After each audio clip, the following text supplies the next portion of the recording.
La sombra del Padre. Historia de José de Nazaret. Jando Brasinski. Primera parte, la esposa. Capítulo 23. Hasta el quinto día no llegaron por segunda vez a la orilla del Jordán, volvieron a bajar desde los montes fríos, azotados por el viento, a la fosa húmeda y sofocante del Jordán. Por su fondo corría raudo y ruidoso el río crecido. En el vado inferior, cerca de Batabara, se había aglomerado un enorme gentío. La gente estaba acampada en la orilla discutiendo, sin saber qué hacer. Era extremadamente difícil cruzar el río. El agua profunda llegaba a los hombros. Su curso era tan violento que, a pesar de las maromas tendidas entre las dos orillas, los que habían entrado en el agua no podían mantenerse en pie. Unos cuantos consiguieron alcanzar la orilla opuesta. Otros dieron marcha atrás, pero hubo algunos que soltaron la maroma, fueron arrastrados por la corriente y acabaron ahogándose. José, después de dejar a Miriam a un lado, se metió entre el gentío que discutía, para escuchar lo que decía la gente. Había división de opiniones. Unos recomendaban la espera afirmando que en 2 días, a lo más tardar, decrecería el agua. Otros recomendaban intentar la travesía a toda costa. Pero algunos opinaban que era preciso seguir la orilla hasta la desembocadura y allí cruzar con barca en la costa del mar de asfalto. El camino se alargaba mucho, pero eso evitaba cruzar el Jordán. José, después de pensarlo, decidió seguir este consejo.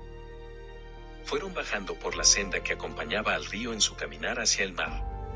La senda era estrecha, pedregosa, insuficientemente marcada. En tiempos normales nadie la utilizaba. Los endrinos espinosos enganchaban a los caminantes por la ropa con sus ramas crecidas. El borrico, pinchado por las espinas, caminaba despacio, resoplando un poco llevado por José con la mano en el ronzal. Consiguieron por fin cruzar la espesura. Ante ellos se extendía una superficie inmensa de agua casi negra. El Jordán, al entrar en el mar, formaba alrededor de su desembocadura un manchón marrón rojizo. Entre las laderas del río cubiertas de vegetación frondosa y el mar se abría una playa rocosa desnuda. Hasta donde llegaba el agua no había ni rastro de vegetación.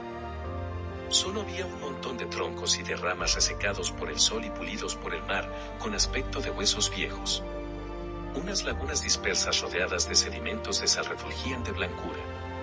El agua despedía un olor fuerte y desagradable. Se veían en la orilla numerosas barcas de pescadores. Bogaron hasta allí, pues sus dueños se habían enterado de que una multitud de viajeros deseaba cruzar el río. De pie ante sus barcas regateaban en voz alta el precio del transporte. José dejó a Miriam y se acercó a los pescadores. La mayoría de las barcas transportaba a la gente solo hasta el otro lado del Jordán.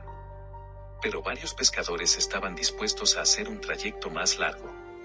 Iban a llevar a la gente a la orilla occidental, hasta el pie de unas rocas oscuras y amenazadoras. Se dio cuenta de que semejante travesía podía serles muy provechosa porque acortaba mucho su camino. Cierto es que al llegar tendrían que trepar hasta la cima de la alta orilla, pero saldrían entonces en dirección a Belén, sin necesidad de cruzar Jericó y Jerusalén. Pensaba también que el viaje en barca cansaría menos a Miriam. El viaje estaba durando más de lo que habían pensado, y Miriam parecía estar muy cansada.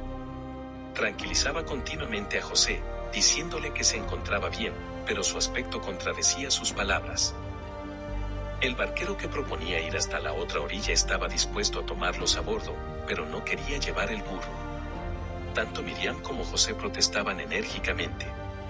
Miriam le tenía cariño al animal, y José también se había aficionado a él. Además, se daba perfecta cuenta de que sin la montura le sería más difícil llegar a Belén. El pescador consintió finalmente en llevar el burrito previo aumento del precio.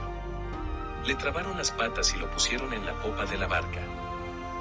La barca se alejó de la orilla, tan cargada, que el agua le llegaba casi a la borda. El pescador advirtió a los viajeros que no se movieran, ya que la barca podría llenarse de agua con el balanceo. Por esta razón nadie se movía, navegaban con tanta lentitud que parecían estar parados. A veces, sin embargo, se levantaba el viento, hinchaba la vela y entonces comenzaba a navegar más deprisa. En la superficie del mar no había olas, la barca parecía deslizarse sobre un espejo de agua. Unos breves chaparrones les pasaban por encima. De detrás de los montes, que se erguían como una pared amenazadora en la orilla oriental, surgió una nube. Quedó colgada sobre sus cabezas, los envolvió con una niebla que lo ocultaba todo a su alrededor. Luego el agua cayó del cielo a borbotones. Tamborileaba en la superficie del agua. Durante un cierto tiempo estuvieron navegando como envueltos en un paño húmedo. Tiritaban. El fondo de la barca se llenaba de agua, que el pescador mandó achicar con recipientes. Finalmente el viento dispersó la niebla. Dejó de llover y aclaró. De nuevo podían ver la orilla a la que se acercaban lentamente. Pero el sol había desaparecido. Estaban envueltos en una humedad sofocante que les oprimía fuertemente el pecho. Aunque navegando despacio, se acercaban a la orilla. Veían con más nitidez la costa elevada y rocosa, con una playa nieve a sus pies. De las rocas del litoral se proyectaba un largo promontorio rocoso, plano en la cima y parecido a una mesa inmensa. Cuando estuvieron cerca, vieron en la cima del promontorio moverse unas personas vestidas de blanco. Cuando arribaron por fin ya era de noche. Bajaron a tierra desperezando los cuerpos entumecidos por las largas horas de inmovilidad. Miriam, para descender de la barca, se apoyó pesadamente sobre el hombro de José. Él miraba preocupado su cara cenicienta y sus labios exangües. Después de unos pasos, se sentó en la arena, cabizbaja. José fue a desatar el asno y lo sacó a la orilla. Luego volvió al lado de Miriam. La miraba inquieto. Ella levantó la cabeza y dijo amagando una sonrisa: «No temas». Pero él no se sentía tranquilizado. Miraba inquieto la pared rocosa que se levantaba sobre sus cabezas. Estaba cortada por una profunda hendidura llena de cascajos. En el fondo de la hendidura se veía una senda estrecha que subía en zigzag. Este era su camino. En la cima, invisible desde abajo, se levantaba la fortaleza de Hircania. Ya era demasiado tarde para empezar a subir estos montes salvajes a la caída de la noche. Los otros que también habían cruzado en barca tenían intención de pernoctar en la orilla. Empezaron a encender hogueras. La madera no faltaba, pero estaba húmeda. El fuego no quería arder, jirones de humo se arrastraban por el suelo.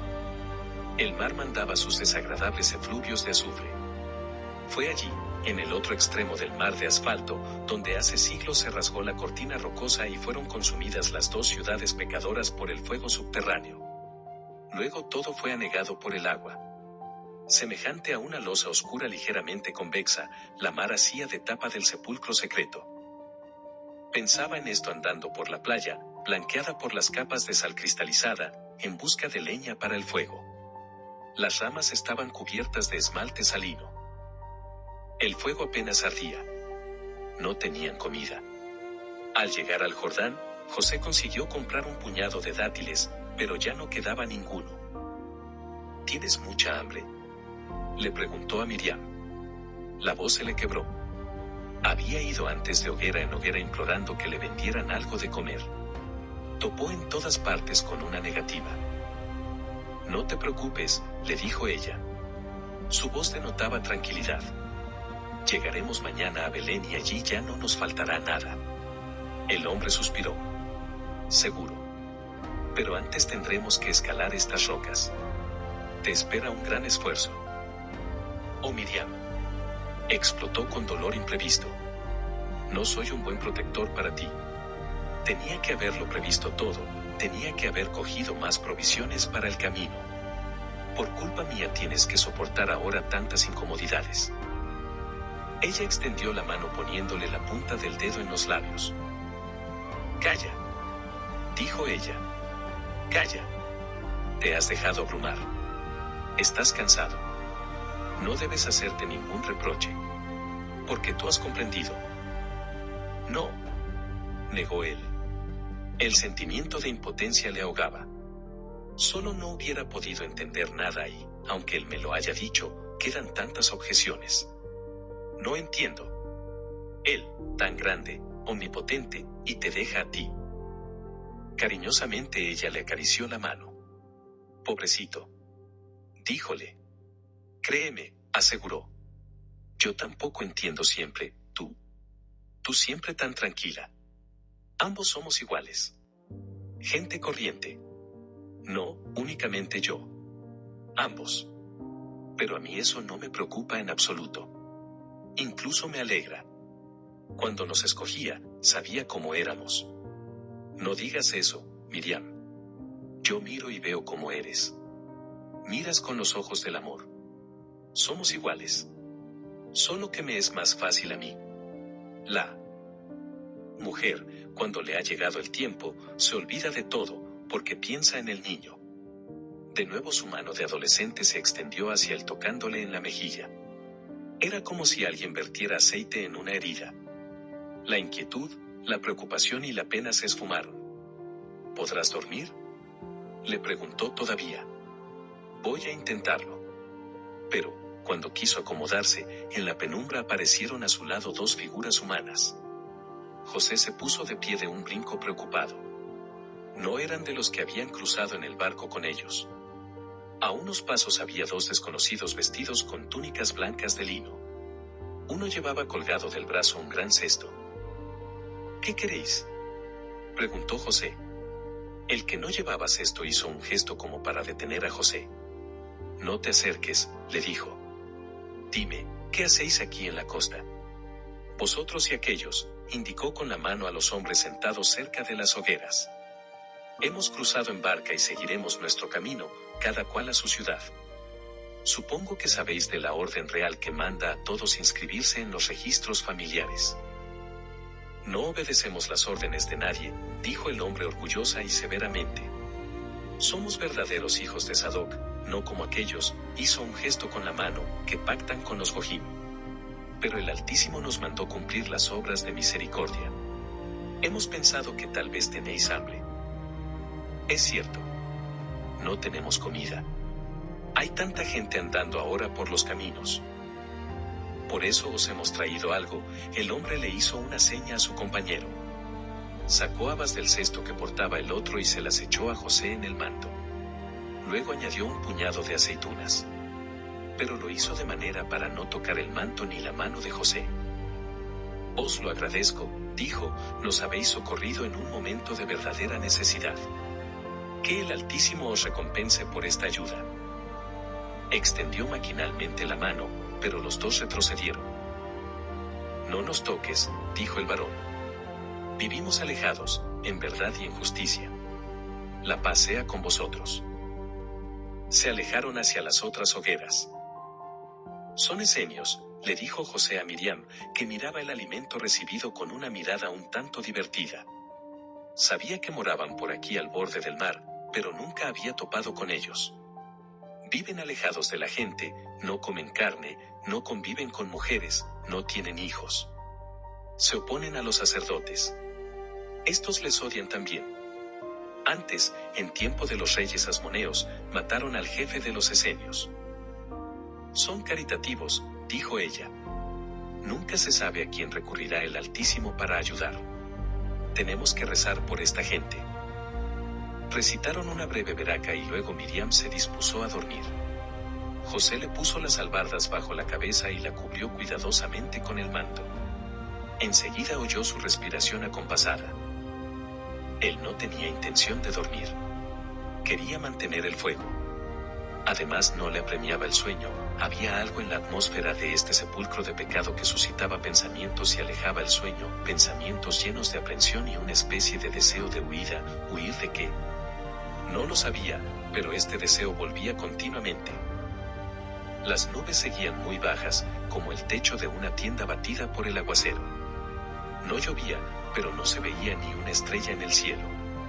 El mundo parecía pequeño y calado por el agua. El mar seguía trayendo un olor desagradable.